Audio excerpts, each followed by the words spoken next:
The lock clicked, the door eased open, and a gray sheet of wasps lifted from the ceiling like breathable smoke straight at the HOA president who had just picked my front door.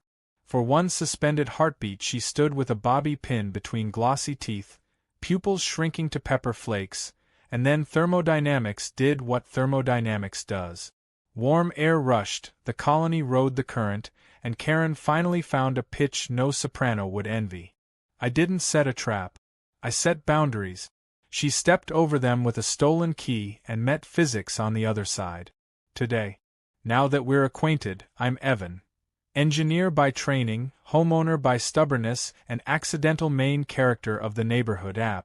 3 months ago I replaced thirsty grass with a native wildflower lawn and tucked 2 legal beehives behind a cedar fence. The honey tasted like clover and a little defiance. Most neighbors bought jars. Karen, elected HOA president by 7 votes and a promise to raise property values, decided my yard threatened civilization. She posted warnings about stings and toddlers and resale risk. I posted the city ordinance calmly. Calm makes certain people itch. Karen's power comes from status anxiety shaped like a policy binder. She believes rules equal ethics and that enforcement equals virtue. Last week she produced a packet of bylaw updates, highlighted like a crime scene.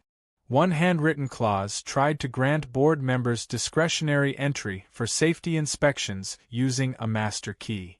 I laughed and said the Constitution still worked. She smiled the way a freezer hums. That night I installed a small camera above my door and emailed the city attorney, who replied with legal beige. Document everything, be boring, don't take the bait. The wasps weren't mine. A plumber found their papery cathedral behind drywall in my spare bedroom, that hot cavity where summer turns studs into radiators. Paper wasps are prickly but not the cartoon villains people imagine. I taped the vent, shut the door, and scheduled a licensed relocation crew for Saturday morning. That was today. I planned to keep the house cool, make coffee, and let professionals do professional things while I stayed out of the way. Then my phone pinged, motion detected on the porch. The thumbnail showed Karen and the vice president whispering like burglars in a parody. I considered dialing the police and decided to let the camera do its job. If she tried the knob and left, fine. If she committed to the bit, better. The attorney's email glowed in my mind. Be boring. The lock turned with practiced pressure, the latch surrendered, and Karen stepped inside like a queen entering a conquered city. I was already jogging around the house when she reached the spare room. She cracked the door, an inch at most. Hallway air rushed in, the nest thrummed, then a flowing, rippling, papery storm unrolled itself into the hall, which you can't argue with. Karen shrieked, flinging the pin so hard it pinged off a baseboard. The vice president yelped my name like I'd summoned demons. I grabbed the garden hose I'd been using outside, threaded it through the front door, and set it to a cooling mist. Water isn't medicine for stings, but a chill cloud makes flying angry things decide they have errands elsewhere. I held the mist between Karen and the doorway until the nearest wasps lost interest and drifted back toward the ceiling of their ruined sanctuary. She backed across the porch, clutching her handbag like a shield and trying to breathe. Drama works like gravity, it gathers a crowd. Neighbors appeared with phones, dogs, and opinions. Mrs. Patel from 2 doors down, who teaches biology, announced that paper wasps were defensive, not assassins. Karen jabbed a trembling finger at me and accused me of setting a trap. I told her she had picked a lock marked "Keep Out" by the code, the sign, and common sense. She declared that I had imported dangerous species. I showed my email confirming the relocation appointment. The vice president asked whether anyone was allergic. Karen snapped that she wasn't allergic, just deeply concerned, which made the crowd cough. I dialed the non-emergency line and requested officers for an unlawful entry report. While we waited, Karen paced tight circles and rehearsed different drafts of her story, each softer than the last. The teenager from the corner live-streamed the aftermath under the caption "HOA boss fight," which did not help her mood. When the officers arrived, Karen moved to intercept with a binder and a voice practiced for microphones. She cited her new bylaws like scripture. I offered the actual city ordinance, and her handwritten clause. Paper beats highlighter. The officers' eyebrows did a synchronized lift that said they understood theater. They took statements. They asked if I wanted to press charges. I asked for a report number and for their notes to include that the entry was under color of authority. I wanted documentation more than victory lap. Karen tried magnanimity next, explaining she had acted to protect the community from hazard. Mrs. Patel calmly explained the difference between paper wasps and the murder hornets from Karen's printout and mentioned my scheduled relocation. The officers nodded in that professional way that means they've seen worse, which is both comforting and depressing, then told the board to stop improvising public safety. After the crowd thinned, I retaped the vent, cooled the hallway with fans, and texted the report number to the attorney with video stills attached. My hands were steady, which is my version of anger. I sat at the kitchen table listening to the dull electric hum inside the wall and the tiny scratching that means industry, not malice. Boring was very welcome. Karen, however, experiences boredom like a personal insult and treats it with escalation. The community app lit up before I finished my coffee. Her post called my house a weaponized biohazard. The comments invented hybrids of hornets and lawsuit. People who had cheerfully accepted free honey now floated theories about liability. Mrs. Patel, bless her tenure, posted facts with links to the extension office and a gentle reminder that pollinators helped their tomatoes exist. Karen edited, reworded, and finally locked comments when the ratio turned against her. She texted me a cease and desist copied from a blog. I replied with the police report number. Silence followed. The tensile, musical kind that links to a bad idea forming. A little after midnight, my porch camera caught her SUV rolling by very slow, headlights washing the wasp-stilled windows. Sharks test cages. Karen's test boundaries. The relocation crew was due at 8. I set an alarm for 6, laid out drop cloths, and staged the shop vac for drywall dust. The plan was simple. Keep the door shut, open the ceiling for the pros, relocate the colony, collect an invoice, and reclaim my Saturday. Plans are polite suggestions to people like her. Even then, I didn't know she'd already picked a bigger lock than my front door, and something uglier waited. I checked her face. Flushed, furious, but not swelling. Fear had outpaced biology, and I was grateful for that small mercy more than she would ever imagine on a hot Saturday. At exactly 7:45 a.m., I heard the low diesel rumble of the relocation truck roll into the cul-de-sac, all clean white panels and a logo of a smiling bee holding a tiny suitcase. The two techs who stepped out were the kind of people you want around stinging insects.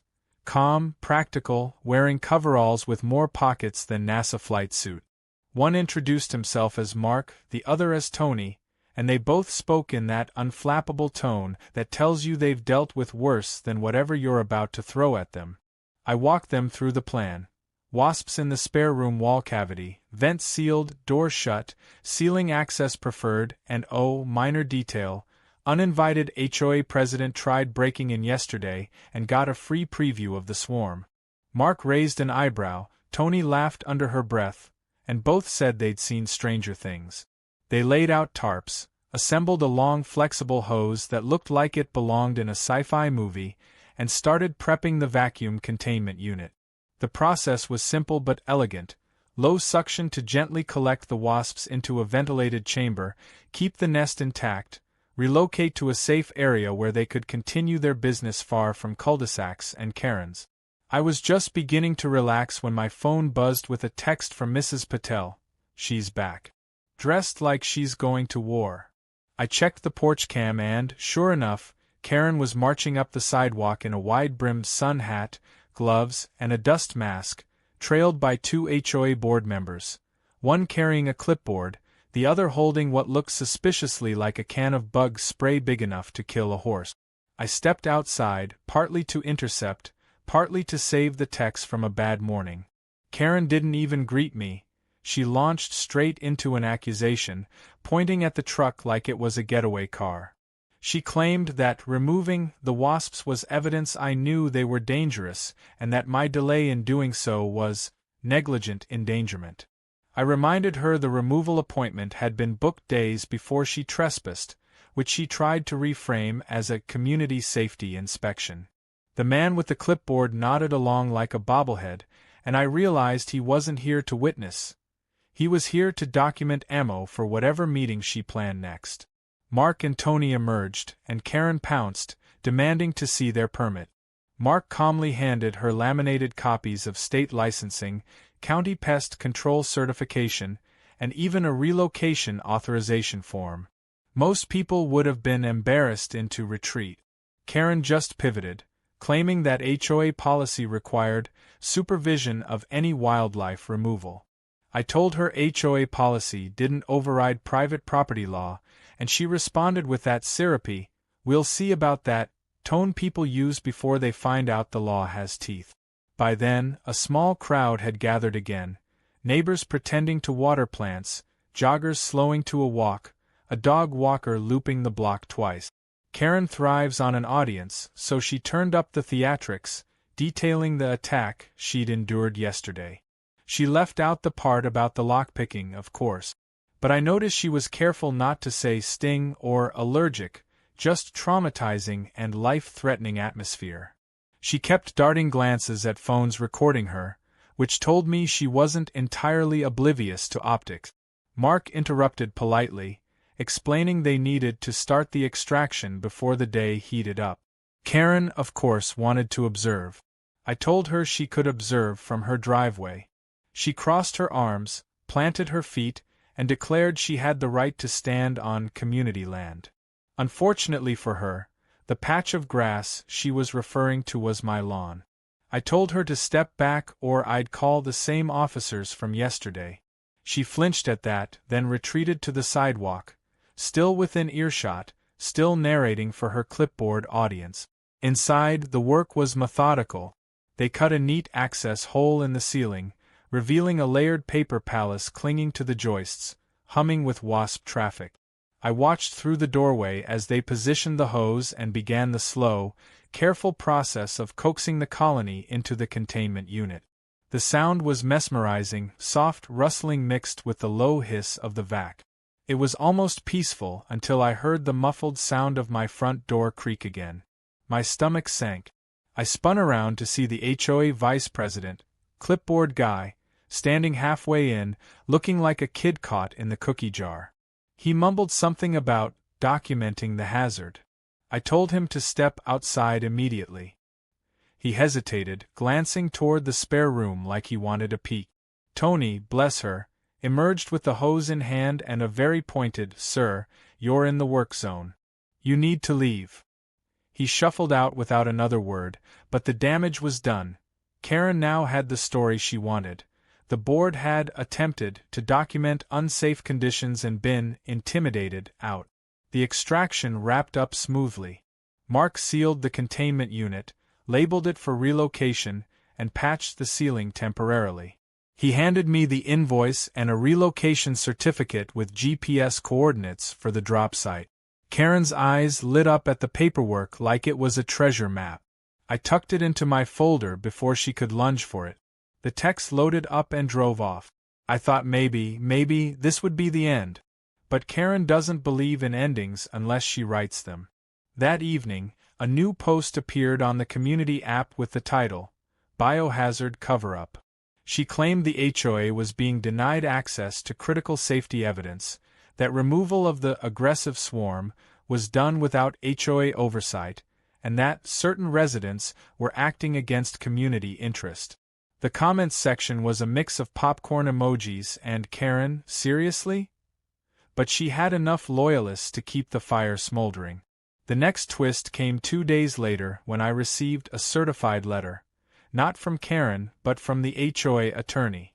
It was a notice of special hearing to review gross negligence in the maintenance of property resulting in community endangerment. The kicker? It also mentioned possible revocation of community privileges, which I guessed was HOA speak for making my life expensive and inconvenient. The hearing was set for Saturday, giving me 4 days to prepare. I could have gone defensive, show up with the police report, relocation certificate, city ordinance printouts, and call it a day. But I'd learned something about Karen. She's most dangerous when she's steering the narrative. If I let her set the stage, she'd control the mood, even if the facts weren't on her side. So I decided to go on offense. I contacted the city's public health department, forwarded them Karen's biohazard claims, and asked if they had any record of reported infestations in the neighborhood. They confirmed they had no such record and that paper wasps weren't classified as a public health threat unless nests were directly obstructing public walkways. Then I sent them the police report and video stills of Karen picking my lock, just in case. I also called the city attorney again, who agreed to draft a short letter clarifying the limits of HOA authority in emergency inspections without homeowner consent. Meanwhile, I kept the neighborhood talking, but on my terms. I posted an open invite for anyone curious about the actual facts to stop by Saturday morning before the hearing. I promised fresh coffee, free honey samples, and a Q&A about pollinators. The comments exploded. People love free things, and curiosity is free fuel. Saturday came faster than I expected. At 9 a.m., I had a dozen neighbors in my driveway, sipping coffee, asking questions, and sampling honey on crackers. Mrs. Patel brought a portable whiteboard and drew diagrams of wasp behavior. Kids clustered around the jars of amber liquid like it was treasure. And all the while, I told the story, not the drama, but the boring, legal, documented truth. By the time people wandered off toward the community center for the hearing, I could see the shift in their expressions. Which was exactly what I wanted when I walked into that meeting room and saw Karen at the front, binder open, eyes gleaming. She had no idea the narrative had already slipped out of her hand. The folding chairs were already half full when I walked into the community center, and the smell of coffee and floor polish felt like a school assembly. Karen sat at the long table with 2 board members and a lineup of name placards, her blazer the color of a warning sign. Papers were stacked in geometric towers that implied evidence by sheer altitude. She clocked me, pasted on a brittle smile, and tapped her microphone. She opened with a speech burnished by adrenaline, painting a neighborhood on the brink and a homeowner who had weaponized wildlife. She told the story of her near-death encounter with a swarm that existed mostly inside her vocabulary. She wove the words risk, liability, and public safety like charms against the law. Heads nodded in the anxious rows. I sat in front, hands folded, expression neutral, and let her spool it out. When anxious narrators talk long enough, they reveal the thread you can pull without force. Her first witness wore a polo embroidered with a cartoon hornet. He called the nest aggressive based on a printed still from my hallway camera. Under mild questions from the vice president, he conceded he had never stepped inside my house, that paper wasps defend rather than hunt, and that the behavior matched a colony disturbed by a sudden temperature change. Karen pivoted to complaint forms about buzzing near the sidewalk. Several looked suspiciously identical. A polite murmur moved through the seats, amusement wrapped in caution. She pretended not to hear it and turned a page with theatrical care. Then came the part designed to hurt. She read a motion to levy escalating fines, suspend access to amenities, and refer any non-payment for lien. The effect landed. I heard the crisp intake of breath that follows the word lien in any room. The treasurer fidgeted with his pen. The vice president stared at a scuff on the table like it held instructions. Karen asked for discussion and then a preliminary vote. I stood, and a dozen phones rose with me. I did not rebut adjectives. I handed the board a packet. The police report number, the relocation certificate, an email from public health, and a letter from the city attorney clarifying the limits of emergency inspections on private property. I spoke in my best monotone, the voice of a manual read aloud. Boredom is underrated. It disarms theater. When I finished, the room felt cooler. Karen inclined her head, as if humoring a student, and asked to proceed with sanctions. From my folder I produced a certified plat map and a letter from the county recorder. 2 decades ago, when the subdivision formed, the developer recorded covenants over certain lots and intended to annex additional parcels later. My parcel was never annexed. My deed carries no HOA encumbrance. The covenants stop at my property line like a painted curb. Copies slid down the table. The treasurer read fast, then looked up as if gravity had changed. The vice president whispered something that sounded like "oh." Karen laughed, too loudly and too quickly, which is what you do when the floor tips under your chair. She tried to reframe the covenants as community standards that applied in spirit. I repeated the only phrase that matters in this context, running with the land. The city letter summarized the principle gently. Attempting to fine a non-member does not create jurisdiction by wishing. A hand went up. A homeowner asked whether prior violation notices she had taped to my door were enforceable. I answered no and watched the room revise its math. I clicked the projector and a redacted invoice appeared on the screen, addressed to the association and dated 3 days before the swarm. It was from a locksmith, describing a master key cut from a sample and tested on common lock sets at selected addresses for safety check. The service address list included mine.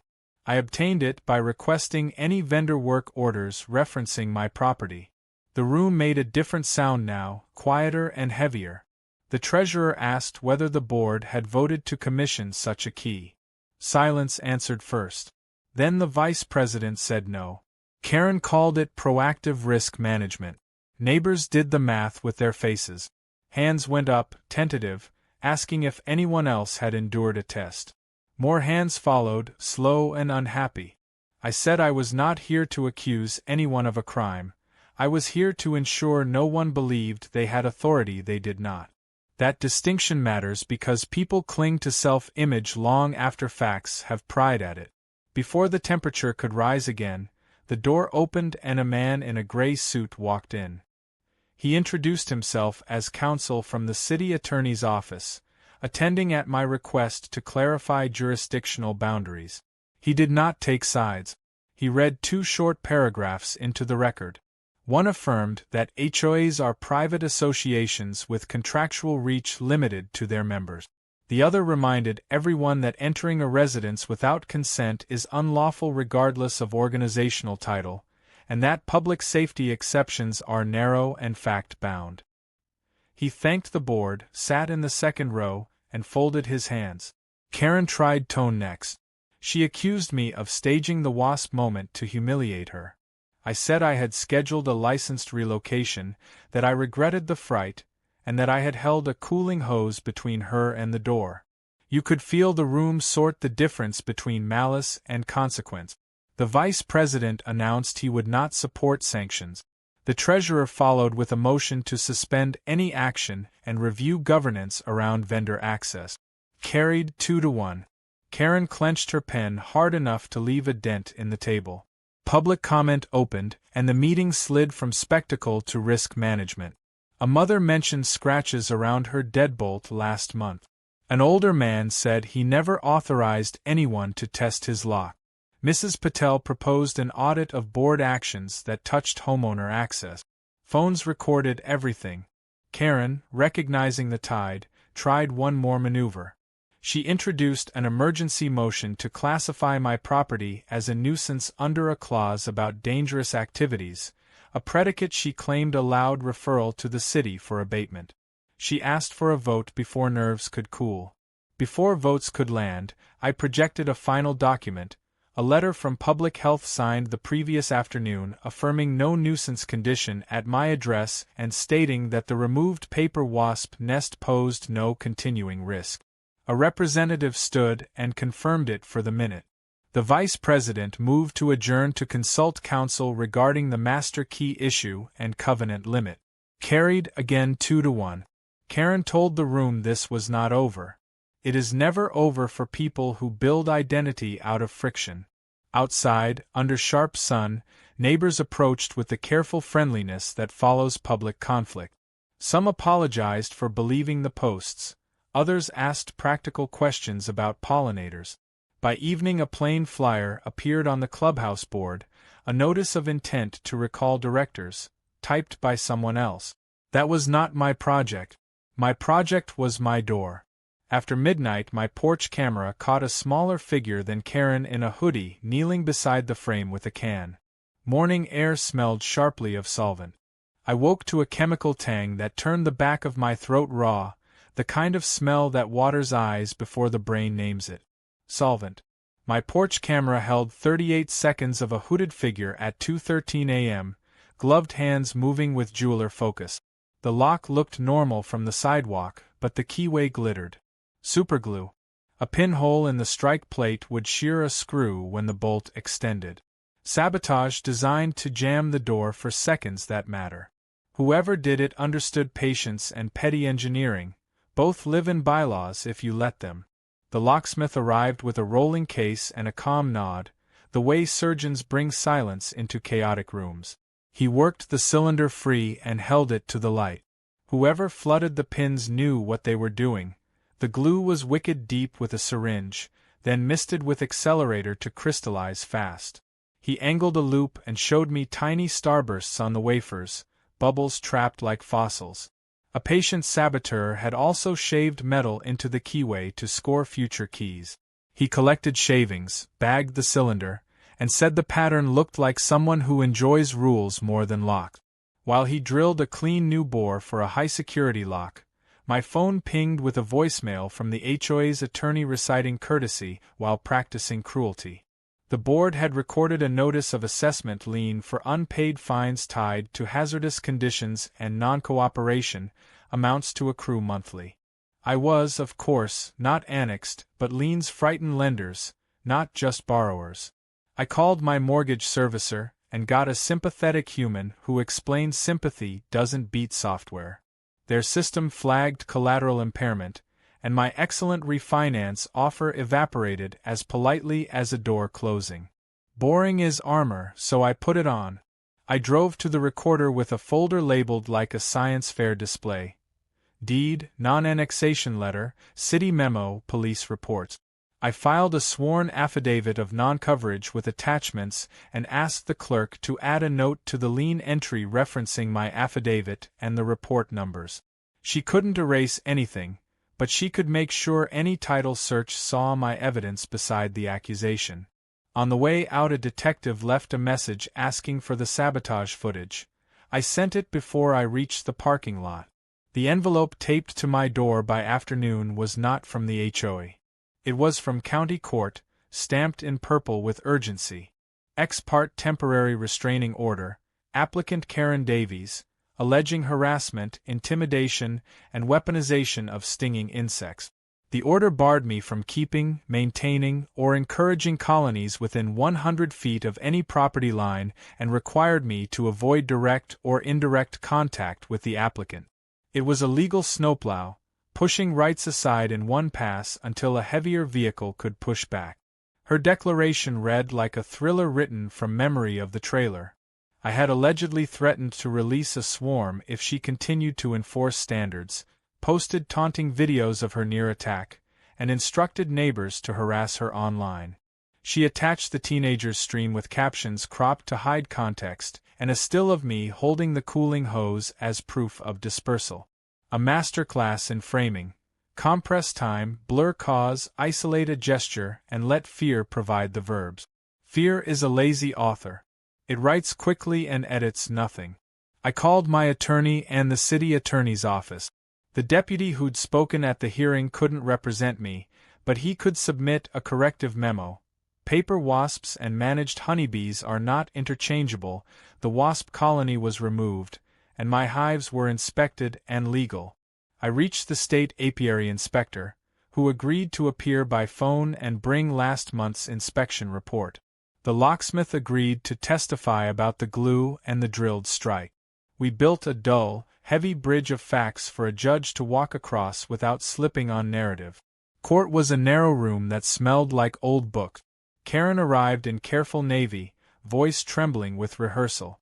My lawyer began with jurisdiction, Restraining orders aren't tools to rewrite permits or criminalize a species. We handed up the city memo, the apiary report, the relocation certificate, the police report about her entry, and the locksmith's findings. The judge asked 2 questions. Did she enter without consent? Had any authority declared my hives a nuisance? Yes to the first, no to the second. The order dissolved. A caution followed about ex parte theatric. In the hallway she told a blogger she was punished for caring. Martyrdom photographs well and argues poorly. We filed an emergency motion to expunge the lien as slander of title and requested fees. Attached were the deed chain, the non-annexation letter, the city memo, and something new that landed like a wrench. Leaked minutes showing no vote to record any lien, only an executive note after adjournment by the president.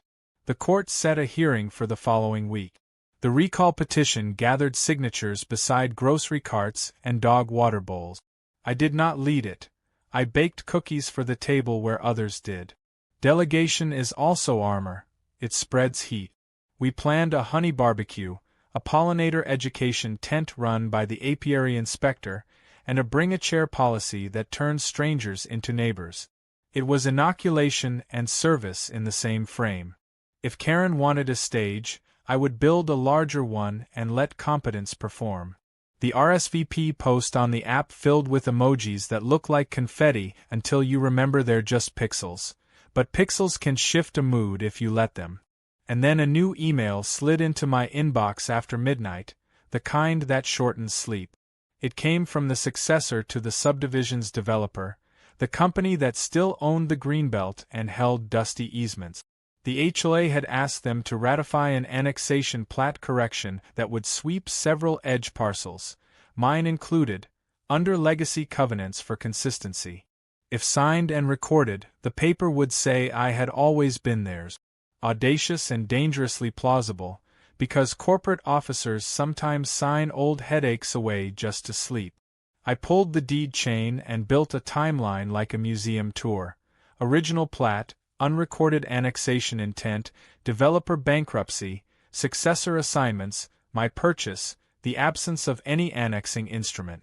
I drafted a letter to the Developers Council explaining that ratifying a fiction would embroil them in a quiet title action and likely a shareholder complaint. I attached exhibits with page numbers so even a tired associate could navigate. I sent copies to my lender and the city attorney for context and to the detective because glue and paperwork often share authors. Morning brought a reply from the developer's lawyer.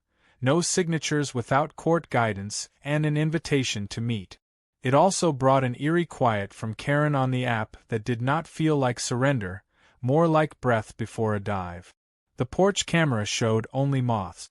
Glue had been lesson 1. Paper had been lesson 2. The next attempt would not use either. She'd shown me her shape, keys, rules, documents. I had shown her I keep receipts.